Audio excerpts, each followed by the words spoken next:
Welcome to Don't Wait Till Pigs Fly with host Nancy Becker on Global Voice Radio.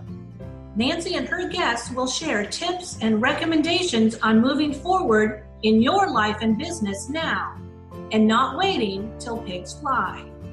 Here's your host, Nancy Becker.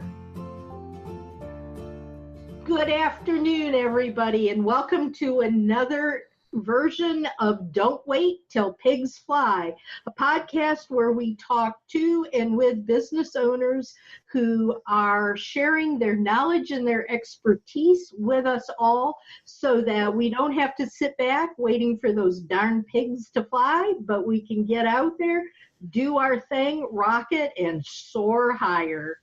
Today, we're talking with Susan Bock, who is a business success strategist for women entrepreneurs who want their business to work for them and to achieve the income to support their lifestyle. Welcome, Susan. Thank you, Nancy, and I'm delighted to be here. Thank you for this opportunity. Absolutely.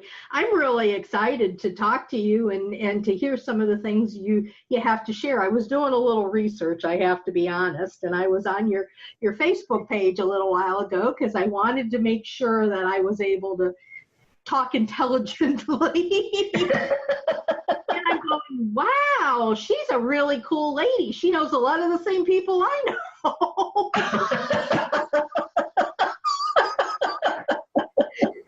That means we've got a vibe going here, you know? Absolutely. I agree with that, Nancy, completely. From the first time we connected, I felt that way. Well, and that's what I so love about doing this is I'm working with people that, and I just got goosebumps. I'm working with people that I like. You know, the thing about doing something like this and being in business is, and the whole concept of an ideal client or something is to be able to work with people you like. Exactly.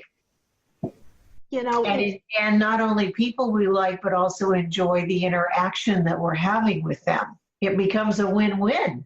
Absolutely. And you know, I've had one or two, and I've been doing that. You are now my 35th interview.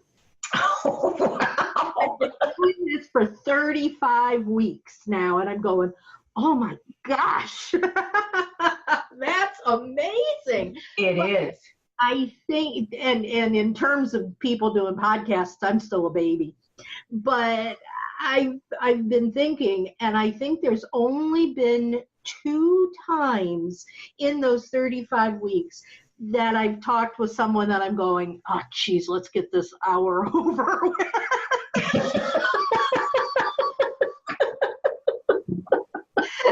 The rest of the time, I've enjoyed it just as much of, as any of my listeners. I've really enjoyed talking to the people and learning about them and about you and just figuring out what it is that we all have to offer. I think is just really incredible. And I think it's when you start zooming in on when you're talking to people and different things like that, it becomes readily apparent who you connect with and who you don't connect with. Absolutely, it does. Yeah. That focus, that connection, excuse me, that the opportunity to meet someone where they are with no agenda other than curiosity is, to me, the foundation on which you can build a lasting relationship. And that's really what this is all about, isn't it? Is creating lasting relationships with our prospective clients, our current clients, with our colleagues, like-minded people, heart-centered entrepreneurs. It's all about the relationship. Absolutely. And I think, wasn't it Anza Goodbar that connected the two of us? Yes. She was one of my interviewers, and she and I have connected in so many ways just since having that conversation. We're going to be joint partnering on things next year. We're just doing, and it's all because we had the opportunity to talk and get to know each other. And you kind of just fall into relationships when you're open to anything and everything that's out there. I love it. I do too, Nancy. And what I have found in my adventure that I refer to as my life, my journey, is that when I have to work at a relationship, when there's effort, considerable effort, I should say, then that says to me that it's not a good fit. I've learned to listen to my intuition, and instead of falling victim to the false belief or the limiting belief that everyone needs to like me, it's becoming very respectful and easy for me to say that this is just not a good fit for you and I don't need to have that relationship. I don't need to force myself to work at it. And simultaneously, the balance to that is what you've just mentioned, is when you meet someone that you just connect with right away, it is so easy and effortless. And that to me is the lasting relationship. That's the key. Yeah. I think I could say if we were closer together, I'd say, hey, you know what, Susan, we need to go have a cup of coffee. Let's go. Absolutely. Yes. And we could talk for hours and just really, be in the whole zone and everything, where other people I'm going, I don't want to spend 5 minutes having a cup of coffee. And that's really a challenge, Nancy, when those people are your clients. Yeah. Yeah. It's a real challenge. And I have experienced that myself on occasion, rare occasion, fortunately. And that was more in the early days of my business. I started my business in 2001. And I used to think that I had to accept every prospect as a client. And oh my gosh, some of those interactions were painful. It was not something that I loved to do. I didn't look forward to it. I didn't feel good about the interaction at the conclusion of our time together. And some of those unfortunate mistakes, or maybe they were fortunate, have helped me really clarify and fine-tune my focus and establish some very healthy boundaries that say, yes, we are a good fit. Or if I've had a discovery call with someone and it just doesn't feel like it's a good fit, to have the courage to say, I really respect where you are, and I don't think that I'm the right person to work with you, and I'd be happy to refer you to someone else. Yeah, and I know, and this is totally off base from what we were going to talk about, but I want to pursue this for a little while because I think it's really an important concept for businesses, particularly women businesses. I don't see that a lot of men have the same amount of trouble telling somebody go away.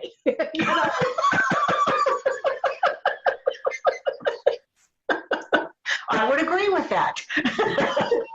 We as women, I think, want to serve, Yes.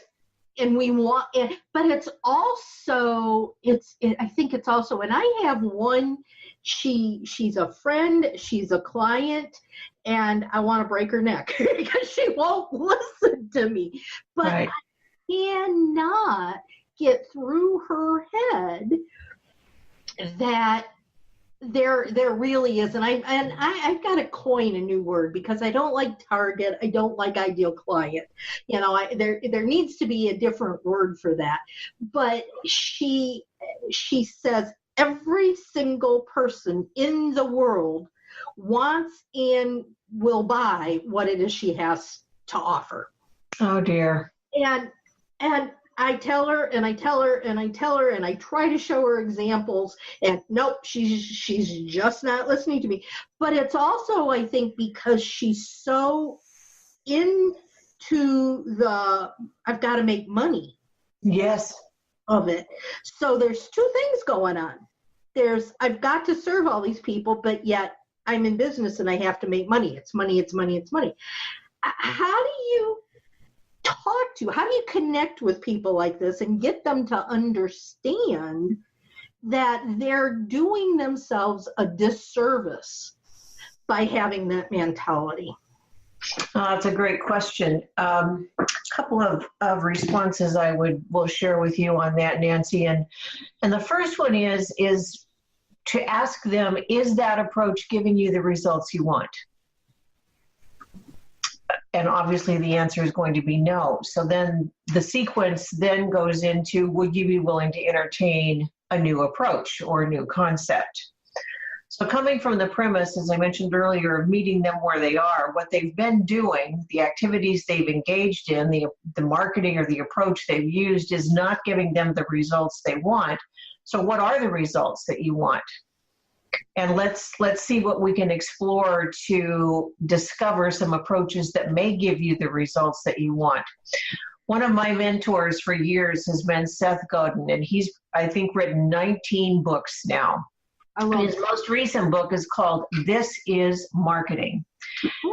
And it's fabulous. And what I so appreciate him doing is he is not following mainstream marketing messaging, the typical approach. He is very unique, and I find that quite refreshing. And his premise for this book is to effectively market, you need to talk to people, your avatar, your ideal client. So the question is, identify 100 people that are your ideal client. Because quite honestly, for most of us in a service business, we can't handle 100 clients at a time. That's too much. But if we're saying we're marketing to millions, well, we're really not. He calls this the magical 100. So create that relationship, as you and I were talking about before, with 100 people. If you can narrow your target to 100, or maybe depending on the price point that you're at, maybe you can focus down on 50 people. And know everything you can about those 50 people, their demographics, their psychographics, their purchase cycle, their behaviors. Meet them where they are, speak their language, not your language, not mine, but their language. And then you will have 50 loyal fans who will willingly share your message with their people. And that's how you build a following, is to start out with just 50, with just 100, the smallest number you need to sustain the business and the life that you desire. And then you can upscale it once you have that foundation in place. So that's part of my whole approach now to business. In fact, just a few days ago, I woke up with the first two words that came to mind were streamline and simplify. I saw that on your Facebook. Yes. So keep it so incredibly focused, because it's very tempting for us to, well, I shouldn't say us, for me, to totally spin out and get distracted and go down one rabbit hole after another, because I'm a solopreneur. I'm in my office at home alone most of the day. And that distraction can absolutely devour my time and energy. However, if I'm incredibly focused and keep that narrow clarity, then it becomes much easier to say no to the distractions and to achieve the results that I say I want to achieve. Absolutely. I agree with that. Is that helpful? Absolutely. I mean, I think for some people, though, I love what you're saying, but I think it needs to go even a little bit deeper than that for some people, because I truly, if I'm using this person as an example, I truly think, on one hand, I hear her talking about how busy she is, and she never thought she wanted to be this busy, and she's working all the time, and she's not able to do this and that and the other thing because she's working all the time. Yet she's talking about how much she loves what she's doing. And if you were to say to her, is what you're doing giving you the results you want? I think she would say yes. Well, is it giving her the financial results she wants? She's making more money than she has made in 12 years. Well, that's fabulous for her.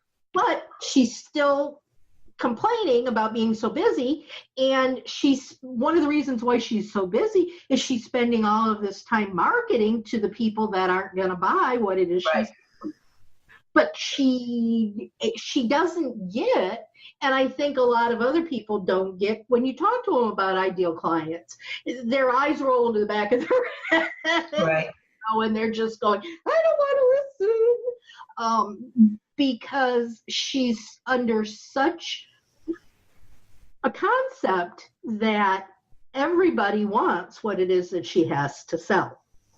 She can't get past the point of saying, if you find that person that you were just talking about, understanding their demographics, understanding all of those things, she would be much less busy, but she would be making more money.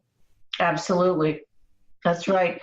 So it really comes down to the two choices, Nancy, and I've been on both sides of these choices. I've made the wrong choices and the right choices. You can either have a business that works for you, or you can work for your business. And it sounds like she enjoys working for her business, and that's great. That's her choice. That's her preference. I tried that, and it about killed me. No. So today, in the last probably now 5 or 6 years, I've been able to completely redesign my business and my business beliefs so that I now have a business that works for me. And I truly am the CEO. I love that expression, the CEO of not only of my business, but of my life. Because I don't want to be tied or confined by my business. I want to define what my business is going to do for me. Amen. And that's what I've been working with in my mastermind programs. One of the things I've been working with my clients on is we do a lot of training. It's not just the hot seats. And good. We do 3/4 of the time that we're together, it's in training sessions, and then people talking about questions and how do they do, and they all this kind of stuff. But what we've been talking about is creating exactly what you're saying, creating the processes and strategies that allow us to have more time, which gives us the time to do the things that we want that makes more money. Right. I'm, as I said, I've been at this now for about 18 years, Nancy, and almost 90%, I think 92% of the women that I have worked with, when I ask them why did they start their business, one of the top 3 reasons is because they wanted freedom. They wanted freedom to live their life, to be able to do things with their family on a Wednesday afternoon if they wanted to, or the freedom to, not be encumbered by the 9 to 5. So, and yet most of my clients come to me because they don't have that freedom. Their business has truly taken over their life. Yeah, I see that, and I see that for myself. And I got to the point with, as most people that listen to this podcast know, I'm pretty limited in what I can do. I was in an accident, and I'm in this house. So, my freedom is doing things like having the afternoon off to sit and watch Jumanji, which I'm taping right now because I don't get to see it, So, yeah, that means a lot. But I was so involved in doing everything. And it's all focused on this computer because I can't get out to do it. Right. And I'm spending from 6 o'clock in the morning until 10 o'clock at night, 7 days a week, in front of the computer trying to get everything done. And I finally said, enough of this. I don't want this. And so I'm working on creating, I have a wonderful VA, and she's helping me figure out these processes. We've just found Trello, and we're using that, which is a time management and just a project management piece of software for anybody that doesn't know. I'm not affiliated with it in any way. I just think it's a great program for, you can use it for something as simple as a to-do list all the way up to, I don't think there's any limitation really on the different things you can do with it. And we've just found that, and we're setting that up, and we're creating we found Zapier, and we're creating all these zaps to do things so that when someone calls me, it can go to here or it can go to there, and people can sign up for, and it's so nice to be able to just say, I don't have to worry about that. Yes. It took probably one process that I'm now using for my podcasts. It probably took us 4 months to figure out how to do it. Of hard work, trying to, create this, test it. This isn't going to work. Go back to the drawing board, test it again until we got it exactly the way we wanted to do. But guess what? We don't have to do a thing now. It's right. All automated. And the only thing I have to do is have wonderful conversations with people. And I can say from my perspective, you've made this so easy, Nancy. Thank you. Thank you. I appreciate that. I enjoy doing these so much. But this is something I enjoy doing. I don't necessarily enjoy the scheduling and the filling out the forms that I have to do at the end of this to get it online. And, those are the things that I don't really want to have to do. So we've got them all automated now so that I get to do what I want to do, which is talk to you. And, so it's really nice. But again, people will say, oh, I don't have the time to figure that out. It took you 4 months. And I said, yeah, but for the rest of my life that I'm doing podcasts, I'm not going to have to do anything. That 4 months was well worth it, Absolutely. Or it costs so much money and I don't have that kind of money to spend on a VA. And I'm going, okay, would you rather spend $15 an hour, to have somebody else do this and this and this and allow you the freedom to do what you want and actually make the money? Or do you want to sit there doing the less, and I don't want to say less important because it's all important work, but less financially important maybe, the things that you do should be of higher value financially. Right. So you've hit on one of the key success points for having a business that works for you, Nancy, and that is having systems that work for you. And what I often encounter with women entrepreneurs, particularly those who are just entering into this wild, wacky, wonderful world, is thinking that I need to do it all myself. And that is not the case. That I think is an easy trap to fall into. I did myself when I first started. And what I came to understand is that there are some things, as you just mentioned, Nancy, that we each do that is very easy for us. And it gives us great joy and satisfaction and a sense of accomplishment. Those are the things we need to do. And there are things that we don't do as well, or that require an effort or a skill set that we really just don't care about. So one of the activities that I take my new clients through is to make a list of the things that you really love to do, that you do with ease and with grace, that give you a sense of fulfillment.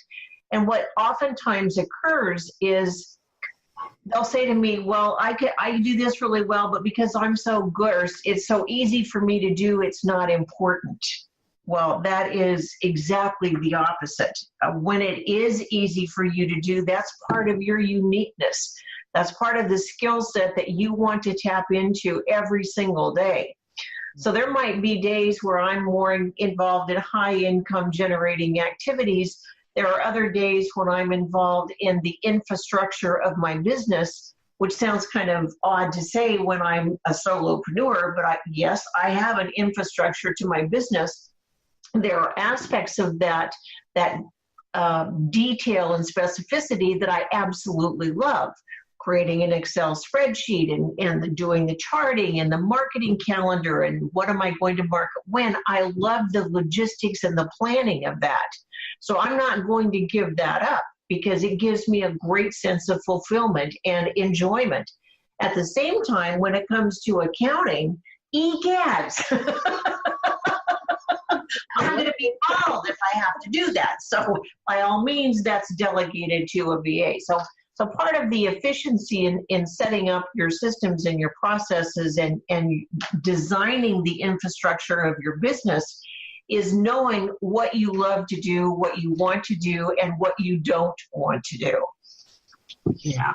Well, because I think, too, that if I'm sitting here and I'm going, oh, see, I'm not necessarily one of the ones that likes to do all the infrastructure and the Excels and all of that. I'm very much of a wide-eyed, what can we do, thinking about it kind of thing, and not necessarily putting it down. So I'm probably not going to do that very well. Exactly. And it's going to take me a lot longer to do than if I say, an example is, and we're working on it right now, is my website. I hate WordPress. I can't stand WordPress. But my website is in WordPress because that's what everybody uses, and there's so many add-ins and all of this. I sat there and I tried to figure out how to do this WordPress thing. And I was getting angrier and angrier and more frustrated. And I finally said, I don't need a darn website. Just forget the whole thing, And I went for a while without a website until I finally said to my VA, I sure wish I knew somebody who could, who could do this for me.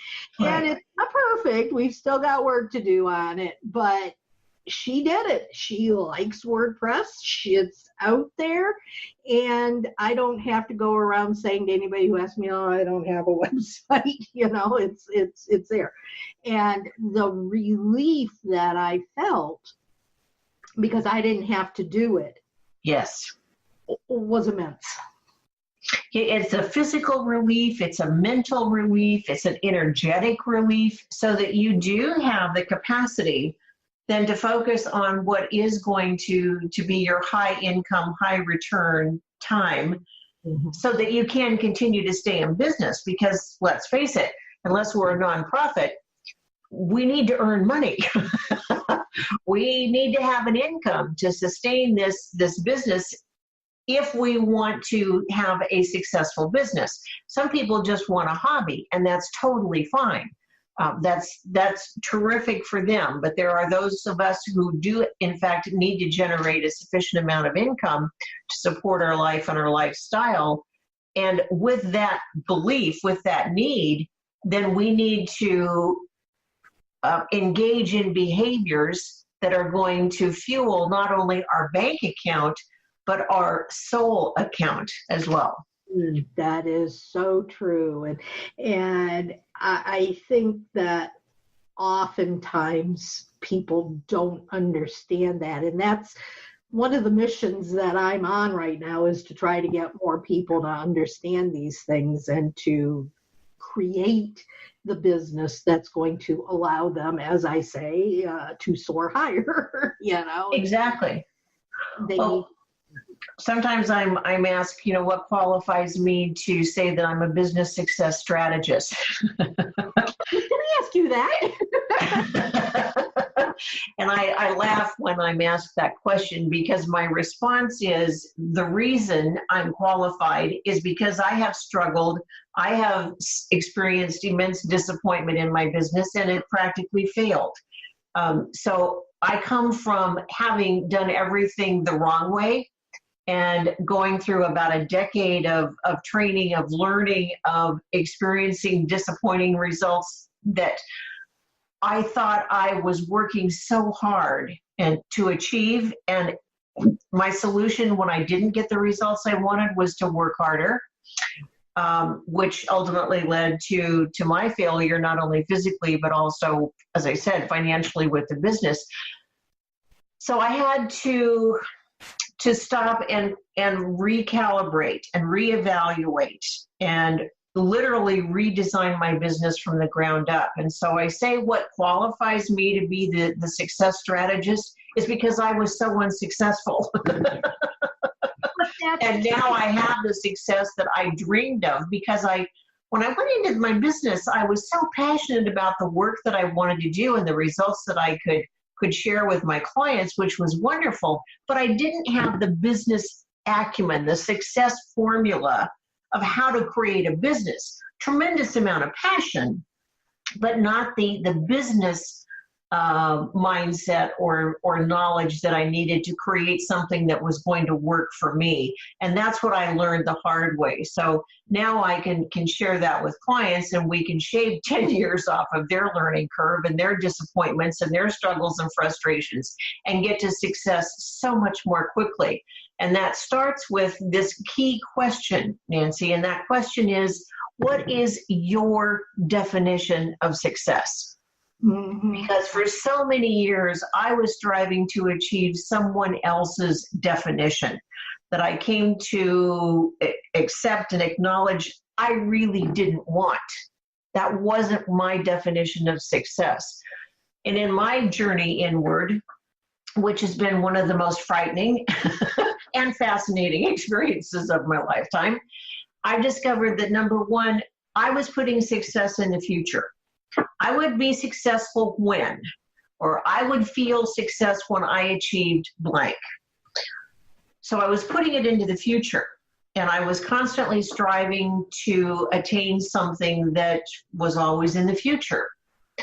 What I realized is that I didn't really want the huge house, the yacht, the car, the multi-week vacation. Those things weren't important to me. What was important to me and what became my definition of success is what fuels me and feeds me on a daily basis. And that included living in success every single day. Yeah. Yeah. Even if it's a small success, it's still a success for today. You know, it's interesting because we sound so much alike, and I think we have so many of the same values and thoughts about running a business. And one of the things that I do with my mastermind again is we have so many do. We have a secret Facebook page where everybody can come on and talk, but it's called One Small Win a Day. Oh, I love that. And and I can't get them to do it. It's another thing that drives me nuts. But I want them to get on that page every single day if they can, and put, I don't care if their win is getting out of bed in the morning, or right. if they made a $50,000 sale. I don't care. I want them to recognize that every day of their lives, they do something, and I call success, I call a win. Isn't that vital? Mm-hmm. And yet it's one of those behaviors that it seems to be so contrary, perhaps again, it's particularly for women, so contrary to the activity that we actually engage in. Yeah. For me, a win might be getting up and making my husband dinner, because I don't do it. I can't stand in the kitchen and cut up the vegetables and all that kind of stuff, so I don't do it. So a win could be I got up and I did it. That's right. And you know how that would make me feel if I did something like that? It would be, and when you validate that with other people, it's that much more powerful. Well, and don't you think also in sharing it with others that it gives other people inspiration and perhaps insight into what they could do to consider a win? Absolutely. And that's a part of the whole thing that I'm hoping to accomplish with these people, is to not only validate your own successes, but to help other people realize that they can do them too. It is so important. It is. And now that I understand how again, it fuels my soul bank, how it feeds that, it's like having a gratitude list. Yeah. Every day, write down 2 things or 3 things that you're grateful for. And today it might be, I'm grateful that it's raining outside. And I truly am. But just the behavior, the habit, if you will, of writing down 3 things, and I do this before I go to bed. Every day I have to write down 3 things that I'm grateful for. Well, over a matter of weeks and months, Nancy, you look at that list and it's, wow, I'm overwhelmed with gratitude when I look at my gratitude list. Yeah, absolutely. Well, and it's funny, and put this down on your calendar, because Anza and I, on the 20th of December, she's my guest speaker on my monthly musings, which is my live Facebook conversation that I have at 6:30 in the evening on one of my groups. And what we're going to be talking about, which I think is fascinating, is she went to some sort of a weekend conference a few weeks ago that was an abundance conference. Yes. And she was talking to me yesterday about how she always has thought, and I tend to too, that, this abundance concept is woo-woo and out there, and, it doesn't really think it and it will come kind of thing, doesn't really work. But she went to this conference, and she sat in on one person's presentation, and that's what we're going to talk about in our conversation, because it's talking about how when you do things like that, when you talk about gratitude, when you open your mind to those thoughts, there is a physical reaction that actually creates that abundance, that yes, the movement forward. Yes. Doing. And I've got degrees in psychology, so I should know this, but I don't. But I think it's fascinating, because it's not just think it and it will happen. You got to get out and do it. But if your mind is open, then it becomes much easier for that to be accomplished. I definitely will be attending that. So thank you. You said it's on the 20th? 20th at 6:30 Eastern, and it's on my Dream to Reality group on Facebook. I'll let you know. Oh, please, because I am intrigued with that whole study, because for me, what it comes down to, Nancy, is the flow of the energy. And I have become so respectful of this energetic relationship that we have with the universe. When we are focusing on what we don't have, on lack of what we're missing out on, that is such a low energy frequency, and it's impossible for a higher energy frequency to permeate down to this low energy. We need to raise above at least the neutral level into the higher energetic frequencies of abundance, of gratitude, of appreciation, of willingness and openness, so that the universe can, in fact, access us and tap into our energy, and we can tap into the universe's energy as well. Right. Yeah, I think it's fascinating. I really do.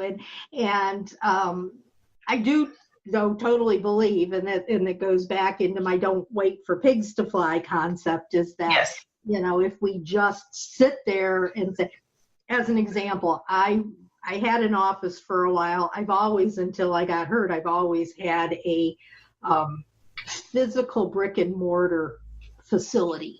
Yes. That I would go to every day, and I always thought I could never work at home. It just wouldn't work well. But there was a business. I had a downtown Main Street space. I ran a co-work center for a while, and I had this Main Street space, and across the street was a company that I cannot for the life of me to this day figure out what it was she did. But every time I went in there to try to ask her to say, if I know what you do, I can refer you to other people. And her comment was, I don't need your help. I've been in business for 18 years. I can't possibly imagine anything that anybody could do to help me. Oh my goodness. 3 weeks later, after she said that to me, there was a going out of sales sign on her door. Oh my. So, to me, that is, she was not willing to get off her butt and, kick those pigs out of the way and get to work on it. She just wanted to sit there. So, she could say all she wanted, I'm a successful business. That wasn't happening. She had to do something, whether it was talk to me or whatever. She needed to do something to get that business coming in the door. So I do believe that we have to work. We can't just expect it to shower us. But I also do totally believe that if our mind is focused on the negative, we're not going to get anywhere. We need to be focused on this is a good day. Things are good. Things are going to happen. All that kind of stuff. So, to me, it's the receptivity, being receptive to receiving, and that also opens the door to asking. You alluded to this with the story you just shared with us about the person who was going out of business. Perhaps one of her limiting beliefs, Nancy, is that she couldn't ask for help, or that she didn't want to appear weak by asking for help. And that's some mindset that I can certainly relate to, because that plagued me for years. That was one of the limiting beliefs I was raised with. It is, if you have to ask for help, then that's a sign of weakness. Well, you think about how that can affect your decision making, how it can affect your behavior, how it affected my ability to truly excel in doing what I love to do. Because if I couldn't ask for help, I was restricted by only knowing what I know and making decisions within that very limited awareness, versus saying, there's so much I don't know, and being willing to ask for help so that I can learn and know what I don't know. So true. And, I think that it's always important to be open and learning at all times. I'm going to be, I've gone to school. I've gotten so many degrees. I've got 1 million books around. And I said, I'm going to be learning until the day I die, because there's so much to learn. And I certainly don't know everything. And I don't even know 1/10 of everything, so you need to keep open to new possibilities and things like that. It sounds to me like that's another common ground that you and I have, is I am just a curious person, and I am hungry for the knowledge, and you can know the annoyance of a 4-year-old who consistently is asking why. To a degree, I think I still have that 4-year-old with me saying, I'm curious. I ask a tremendous amount of questions because I truly want to know. Yep, absolutely. You can't really see it here, but I've got 2 bookshelves that are solid packed with business books, and that's only 1/10 of what I've got in business books. And I love Barnes and Nobles. I'm probably their number 1. I should have stock because I'm constantly buying books there. But, I think there's always something new to learn. And as long as we keep asking whys, we're going to be, much better off. We are coming down to the end of our time, but I did have another couple of questions that I wanted to ask you that we never got to. So I'm going to ask real quick. In your experience, and we may have already talked about this, what is the number 1 problem that SHIOs have, and how can they avoid it? I did touch on it. Thank you for the question, because that is one thing that I'm very passionate about. And here it is. I have yet to meet the entrepreneur or the woman business owner who doesn't have passion, who isn't excited about the opportunity of what they can create and the service or the products that they can share with the world.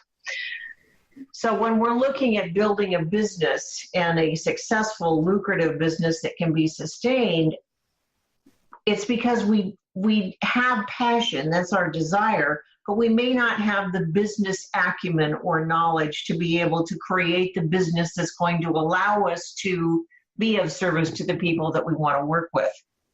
So the problem is, or the result is, that they are building this business that then begins to dictate their life, and that starts to erode the passion. Because as I mentioned earlier about one of the reasons is we want freedom. Well, when we're working so hard and we don't have the freedom or meeting the other goals that we had when we started our business, it becomes very much a deterrent from having us achieve the goals that we said we wanted, and it erodes our passion. So the solution is to be very clear, and that's what my success formula is all about, is to be very clear on what you want your business to look like, what you want it to do for you, what are the results you want to achieve, and what are you willing to do to make that happen. So when you have this map, when you have the clarity, when you have the formula and the focus, it becomes very easy to make the decisions that are going to give you the results that you want. Absolutely. That makes so much sense to me, and something that I preach all the time too. So thank you for that. People, I know that Susan would love to work with you if y'all feel that there's a connection. If somebody wanted to reach out to you and see about actually being able to sign on to work with you at some point, doing some of the things you offer, how can they get a hold of you, Susan? The easiest and fastest way is to go to my website, which is Susan Bock, SUSAN, B as in boy, OCK.com. Go to the contact tab, fill out the very short information we need to schedule a free discovery call with me, and we'll just have a conversation to see if in fact we are a good fit, if in fact I may be able to help you achieve the results that you want, if in fact I can help you overcome some of the obstacles and the struggles that are preventing you from achieving the success that you want. And if I'm not the right person, I will gladly refer you to someone who can be of assistance. And Nancy, that could very well be you. Wonderful. I love it. Thank you so much. Listen, Susan, this has been a fascinating conversation. Thank you so much for taking this time out of your very busy day to talk to us. You will actually be on the air with us next Thursday, a week from today. And you can hear it, anybody can hear it on Spreaker, on iTunes, on iHeartRadio, and on SoundCloud. We air at 5 p.m. Eastern on Thursdays. And, it would be wonderful for you guys to like us, comment, and share us with your colleagues and your friends, because there's always so much wonderful information shared by my speakers. And again, I want to thank you so much, Susan. And is there any last thoughts that you want to share before we go off the air? There is, Nancy, and it would be this. Each one of us is extremely unique, one of a kind. There is not another person in the world who has your combination of experience, education, strengths, natural skills. So embrace that uniqueness, because the world needs the gifts that only you can give. So true. Thank you. And thank you. Listen to this and take it to heart, because there have been such important morsels of information throughout this entire conversation. So if you take that, you can put it to work, you can get productive, and your business can soar higher. Until we talk again next time, you have a wonderful day and a wonderful week, and be good out there. Thanks, y'all, and I look forward to talking to you again soon. Bye-bye. Thank you for listening to Don't Wait Till Pigs Fly with host Nancy Becker.